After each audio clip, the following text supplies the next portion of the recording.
Find your passion. Throughout middle and high school, this ever so common cliche was nailed into my mental notebook. As a result of this cliche, my academic goals were ambitious. I remember feeling disappointed in the occasional loss of a single point or two on an assignment. However, this healthy motivation to excel quickly became an unhealthy freeway to anxiety. Unfortunately, one day, after continuing to speed down this terrible freeway, the stress consumed my will to continue. I stopped doing my work. I stopped attending school. Enough. My life could not be consumed with academic horse races. I needed to search elsewhere. I needed to overcome hopelessness with hobbies. I needed purpose. One day, I found a job as a teacher assistant at a Saturday education school for an elementary math teacher, Mr. Chen. This admittedly was an accident. This wasn't part of my quest for finding purpose. Originally, my idea of finding purpose was maybe joining a school club or playing a school sport. Teaching was completely out of the question. One day, as I had just become a teacher assistant, Mr. Chen had to leave for a family emergency, and I was asked to teach in place of him. I passed the teaching interview, remarkably, and I was asked to teach indefinitely. Was I surprised? Yeah. Was I scared? Very. Now let's fast forward 4 years later, today. I am still a teacher at Northwest Chinese School, the classes program director at Mission Spire Ed, and a summer English teacher in China, having worked with almost 500 students in counting. I found a new rhythm, an unexpected routine. And throughout this teaching experience of mine, I've also worked with a diverse range of students. During my second year of teaching, I came across one particularly unique student. While we were playing icebreakers on the first day of school, I noticed a difference in his style of speech compared to his peers. Instead of saying a simple hello, he'd say, ho. As soon as I noticed that, I realized that I had a mission. I sought to work with him to improve his speaking skills. I made sure that I called him at least once every class so I could put him, not me, in the front of the class so he could have some practice presenting and speaking in front of his peers. At first, his classmates were really uninterested in what I had to say because he was hard to understand. But as I gave him more and more opportunities to speak in front of them and communicate with them, they became more fond of him and they became more comfortable listening to him. And he also became more comfortable speaking in front of them. At one point, I didn't even have to call on him anymore. He would raise his hand and volunteer to speak.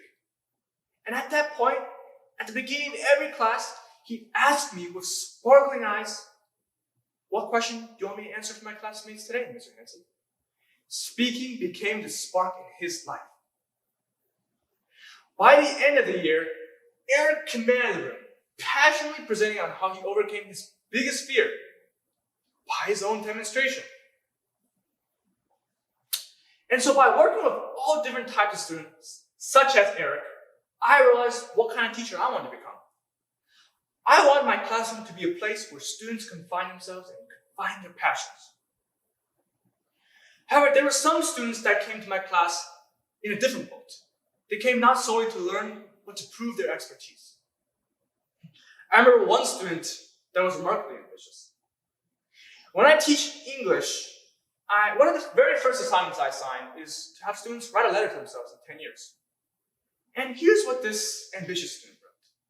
She wrote, "Dear Abby, I hope you go to Harvard Medical School now." Wow, I froze when I read that. While I wanted my students to dream big, I was only a high school student.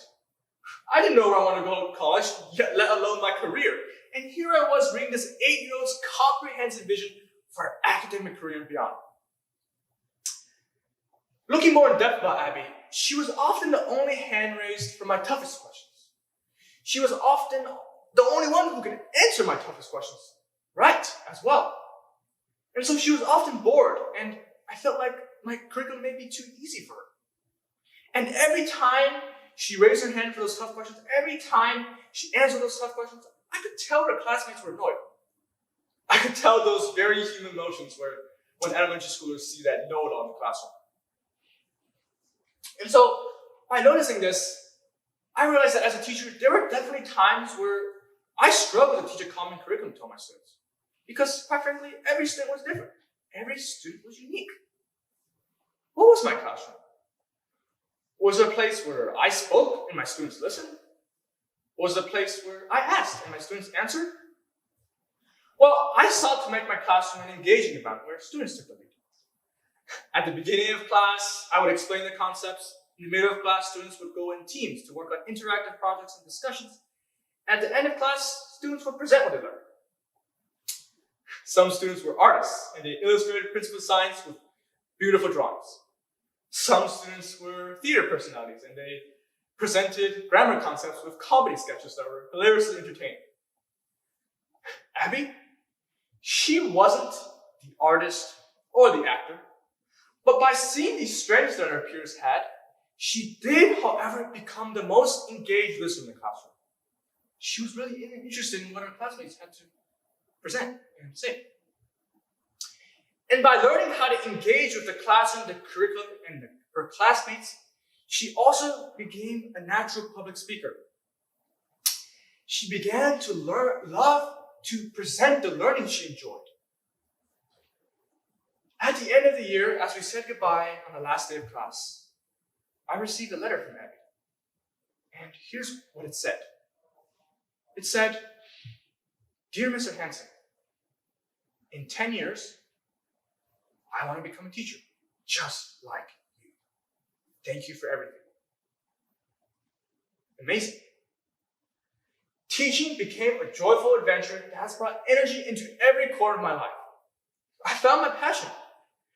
Doing the impossible is not only about climbing the tallest mountain you've never seen before, but it's about opening your eyes to what's always been there and will always be there. That spark inside you that lights up your will to continue. Redefining the impossible is not actually a discovery of the outside, but rather a discovery of the self. Yet, there's not one standard for impossible as there is one Mount Everest. For every person, there's a personal mountain. The hardest part is not how to climb that mountain, but how to find it.